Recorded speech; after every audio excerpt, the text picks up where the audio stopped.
I was 63 years old when I left England. My bones hurt in Cheshire from the cold, and my heart felt tired too. I had worked most of my life, saved some money, and thought I'd earned a quiet ending. England felt grey to me then. Grey skies, grey streets, grey days that all looked the same. I wanted warmth. I wanted colour. I wanted to feel alive again. Mexico felt like a dream when I first arrived. The sun was bright, the air was warm, and people smiled more. Even strangers said hello.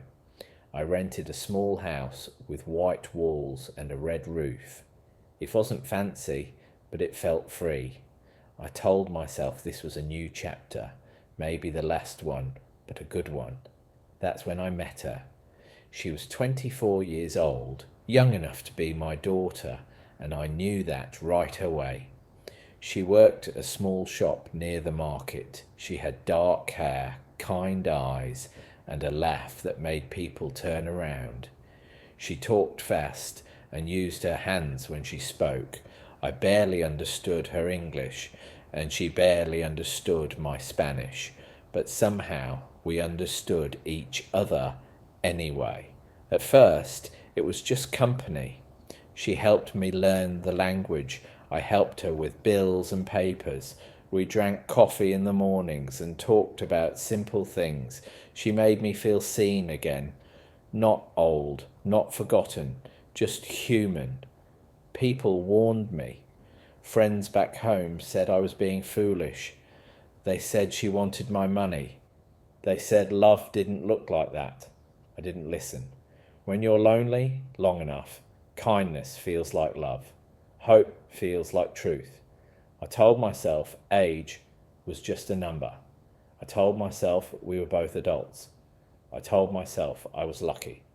When she moved into my house, it felt like I had won something I never thought I'd have again. The rooms felt warmer. The nights felt shorter. I thought my life was finally going to be simple. I was wrong. Things moved fast after that, faster than I expected, but I didn't stop it. When you're older, you don't want to wait. You think time is running out, so you grab happiness when it shows up. She said she loved me. She said I was kind, gentle, and safe. No one had called me those things in years. I believed her because I wanted to. We went for walks, held hands, and laughed like children. I felt young again, even if my body said otherwise. A few months later, she talked about marriage. At first I laughed. I thought she was joking, but she wasn't. She said marriage meant respect. It meant family. It meant forever. I was scared, but also proud. Imagine that, someone wanting to marry me at my age. We had a small wedding, nothing big, just family, a few friends, and music playing from a speaker. She wore a simple dress. I wore a suit that felt too tight around my shoulders. When she said yes, I felt like the luckiest man alive. That's when her family entered my life. First, it was just her mother staying for a little while, then a brother who needed work, then a cousin who had nowhere else to go. The house filled up fast, beds in every room, people on the couch, noise from morning until night. They said it was temporary. I believed them. I paid for food, bills, and repairs. I helped her brother buy a motorbike. I fixed the roof. I sent money when someone got sick. Every time I asked a question, my wife said, "Family helps family." I wanted to be a good husband. I wanted to belong. So I stayed quiet. Slowly, my place in the house changed. Decisions were made without me. Conversations stopped when I walked in. I felt like a guest in my own home. My wife was always busy, always tired, always with someone else. When I tried to talk to her, she said I worried too much. She said I didn't trust her. She said love meant giving, so I gave more. I didn't see that I was disappearing. The first real crack showed up in my bank account. Money was going out faster than it came in. When I asked about it, my wife got angry. She said I didn't understand how things worked in Mexico. She said I embarrassed her. That hurt more than I expected.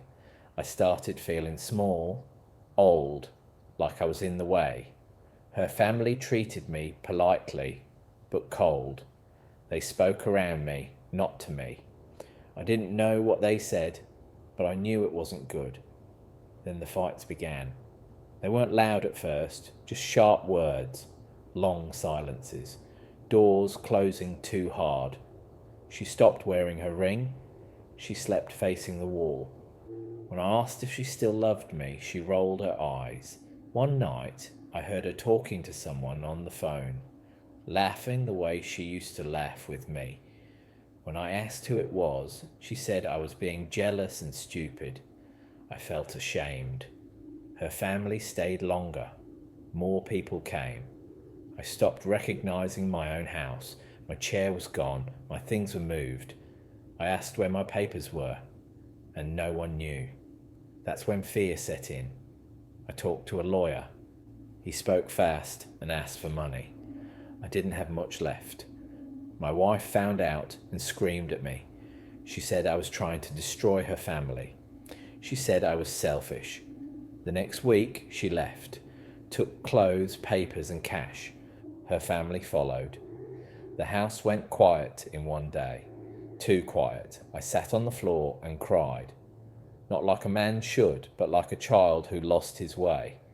I didn't just lose my wife. I lost my home, my savings, my pride. I kept asking myself how love turned into this.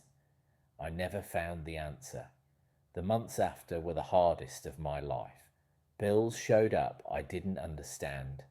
Papers came in Spanish, full of words I couldn't read. The bank said accounts were empty. The lawyer stopped answering calls. Friends back home didn't know what to say anymore. I sold furniture, then tools, then memories. Each sale felt like cutting off a piece of myself. I moved into a smaller place, then smaller again. People I once helped crossed the street to avoid me. I learned how invisible a man can become when he has nothing left. I tried to be angry, but mostly I felt tired. Angry takes energy. I didn't have much left. At night, I replayed everything, every smile, every promise. Every time I ignored that quiet voice in my head that said, slow down. I wondered if I was foolish or just hopeful. Maybe both. I stopped trusting people, even myself.